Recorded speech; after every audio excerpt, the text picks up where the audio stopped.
مصر کے اندر حضرت موسیٰ علیہ السلام نے ایک کبتی کو تھپڑ مار دیا تھا۔ قرآن مجید کے دامن میں یہ واقعہ موجود ہے۔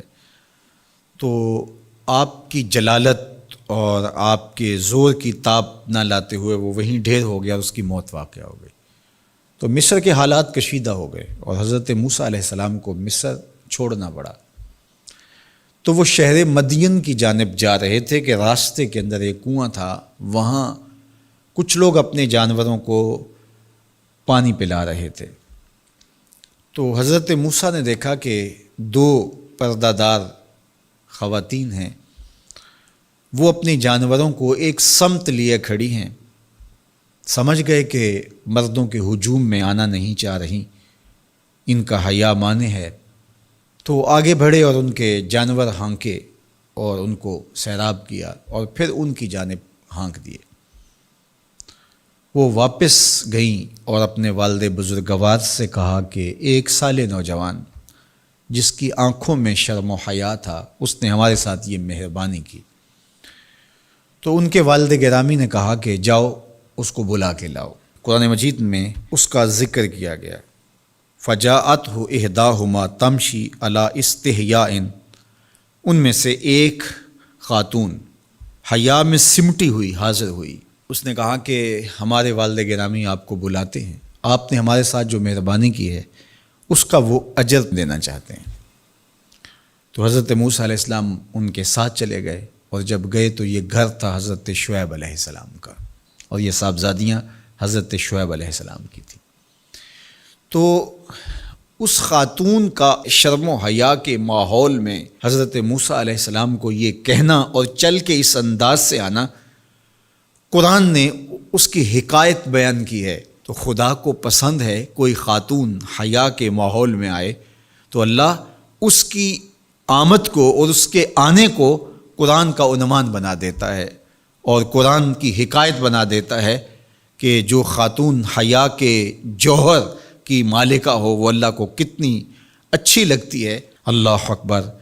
حضرت نبی اکرم صلی اللہ علیہ وآلہ وسلم کا فرمان حیا کے حوالے سے، الحیاء من الایمان، حیا ایمان سے ہے۔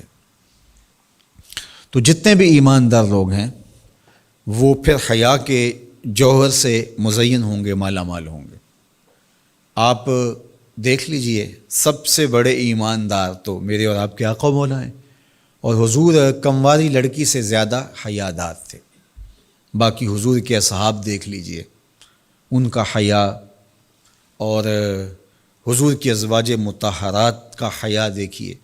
ام المومنین حضرت عائشہ رضی اللہ تعالی عنہا فرماتی ہیں کہ حضور کا جب وصال ہوا اور حضور میرے حجرے میں دفن ہوئے تو میں جب حضور کی قبر انور پہ جاتی تو معمولی چادر اوڑھ کے چلی جاتی، اس خیال سے کہ میرے شوہر ہیں۔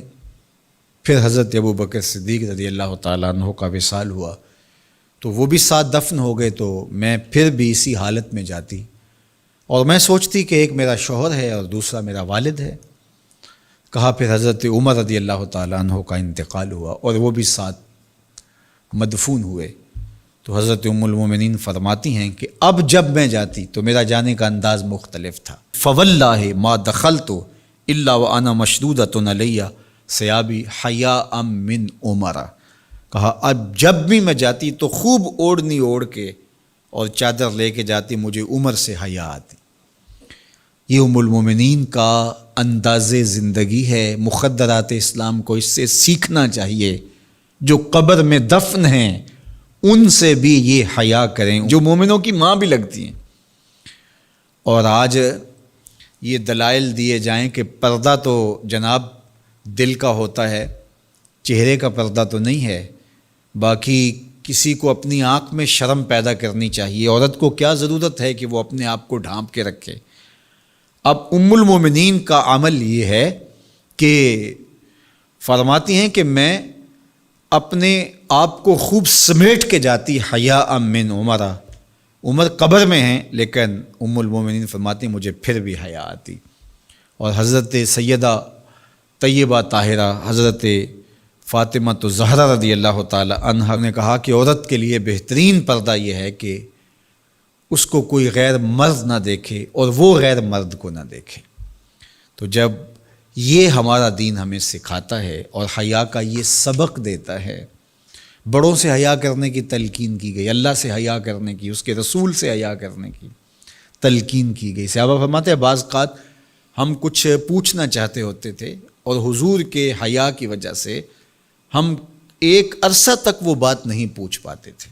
آج دادا کے سامنے بچے جس طرح بات کرتے ہیں اور جس طرح بچوں سے حیا کا جوہر ختم ہو گیا ہے اور اس کو وہ تہذیب نو کا کرشمہ سمجھتے ہیں اور جدید دور کی کرامت سمجھتے ہیں، یہ دور جدید کی کرامت نہیں ہے، یہ جاہلیت ہے۔